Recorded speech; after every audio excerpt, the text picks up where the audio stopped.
All right, you guys crushed it with cellular respiration yesterday. If you did not do the cellular respiration lesson yesterday, I really suggest you stop this and you go back and do that first, because it's going to make this lesson make a bit more sense, especially at the end. Because today we're talking about photosynthesis.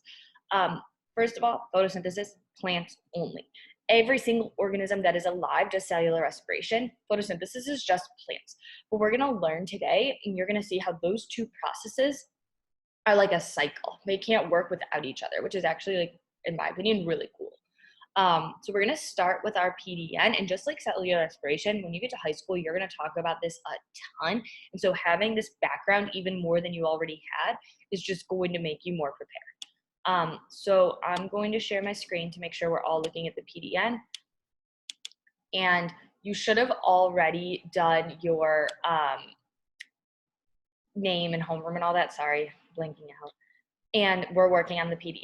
So it's a quick little review of cellular respiration. So the first question says, which two things are needed in order to do cellular respiration? So we're going to check two answers. So I'm going to read them and check it if you know it is needed to do cellular respiration.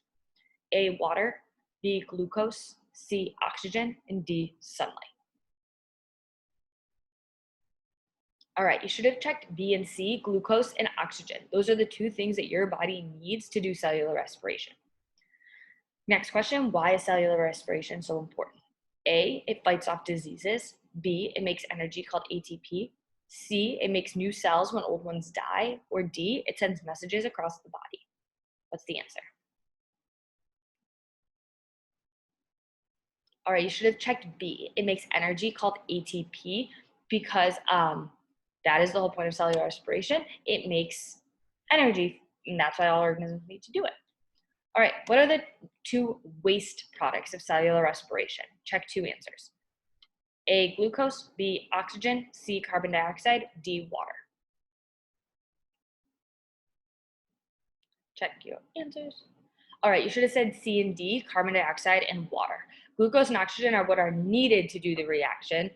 We use those and then we make the waste products, carbon dioxide and water. All right, reactants and products we're going to review quickly, and that's important because we're going to talk about reactants and products again today for photosynthesis. So what are reactants in a chemical reaction?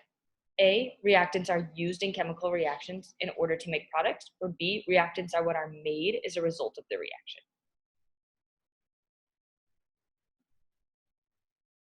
All right, before I give you the answer, we're going to do the next one, and then I'll make sure we have the answers for both.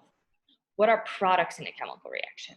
A, products are used in a chemical reaction in order to make new products, or B, products are what are made as a result of the reaction. Pick your answer. Okay, for reactants, you should have said A, because reactants are used in the chemical reaction and you use them to make products. And then for products, you should have said B, because products are what are made as a result of the reaction. All right, you're going to be doing another brain pop today. Hopefully it works for you. It's a good video. And then we'll be meeting me with a new video to do notes, same format as yesterday.